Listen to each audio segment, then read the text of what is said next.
La diversification du commerce international vers les marchés mondiaux moins traditionnels compte parmi les éléments ayant le plus marqué l'économie canadienne ces 15 dernières années.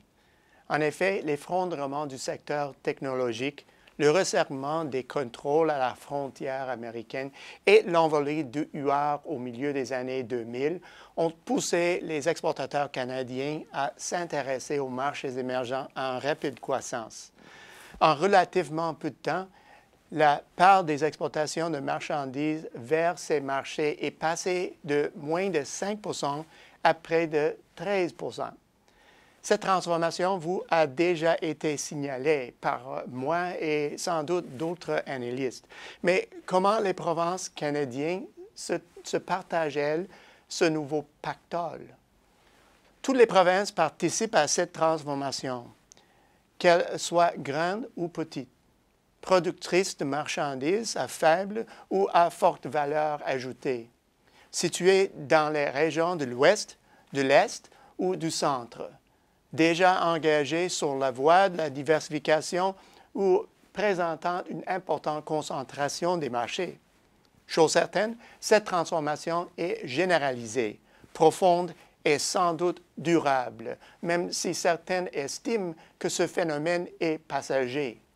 Alors, pouvons-nous cerner certaines des caractéristiques dominantes de la diversification des exportations à l'échelle des provinces? La Colombie-Britannique se hisse en tête de deux classements liés à la diversification. Le premier, parce que sa part des exportations vers les marchés émergents a atteint 30 % en 2013. Le second, parce que cette province a enregistré la hausse la plus robuste de sa part des exportations vers les marchés émergents, part qui s'établissait à tout juste 8,2 % en 2000. L'augmentation des ventes de produits destinés au marché chinois a largement contribué à cette réussite à l'exportation. La Saskatchewan a été délogée de la tête du classement depuis à peine 2 ans. Elle est la province où la diversification vers les marchés émergents est la plus soutenue. En 2000, la province avait pris une avance considérable sur le peloton grâce à une part de 26,5 % de marchandises expédiées vers le monde en développement. Mais elle est aussi la province où les échanges commerciaux avec ces marchés ont le moins changé. Le pourcentage des expéditions de la Saskatchewan à destination des marchés émergents, tout juste sous la barre des 28 % en 2013, est resté à peu près stationnaire en 13 ans.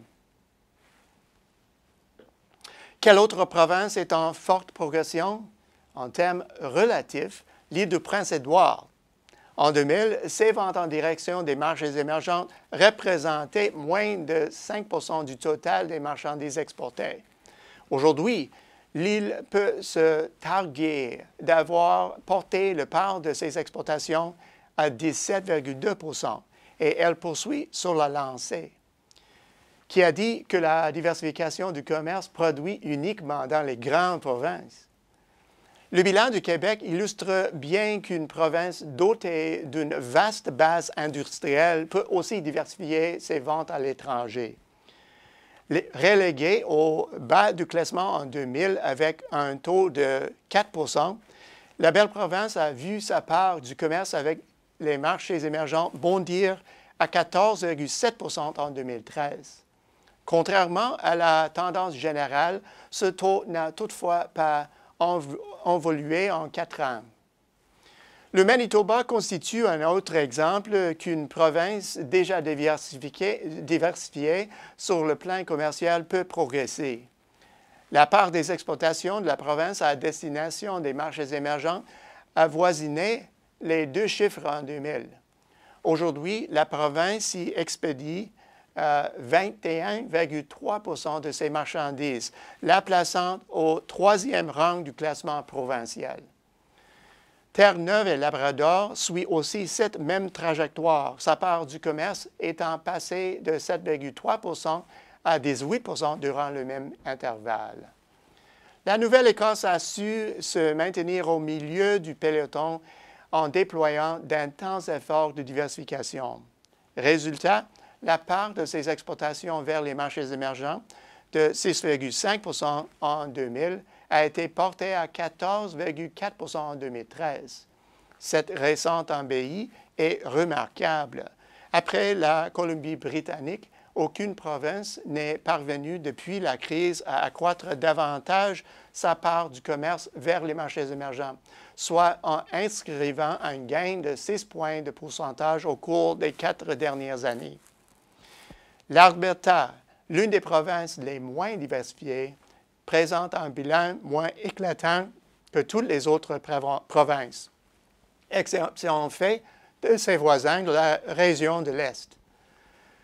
Le pétrole, sa principale exportation, prend presque entièrement la direction des États-Unis. Mais la dynamique de cette zone peu diversifiée pourrait radicalement changer si la province réussit à acheminer son pétrole et son gaz naturel vers les côtes de l'Est et de l'Ouest. Le Nouveau-Brunswick, la province la plus axée vers les marchés traditionnels, affiche un bilan à peu près inchangé en matière de diversification. L'Ontario se trouvait en pareille situation en 2000, et même si cette province a progressé depuis, elle n'est toujours pas très loin de la queue du peloton au chapitre de la diversification sur les marchés émergents. Au bout du compte, la transformation du commerce extérieur du Canada gagne toutes les provinces. Partout au pays, les entreprises découvrent qu'en intégrant les marchés émergents à leur stratégie d'exportation, elles peuvent nourrir et réaliser des projets soutenant leur prospérité. En tête du peloton ou à la traîne, ces entreprises voient se profiter à l'horizon de multiples débouchés à la faveur d'une accélération de l'activité sur les marchés émergents. À la semaine prochaine, c'est Peter Hall.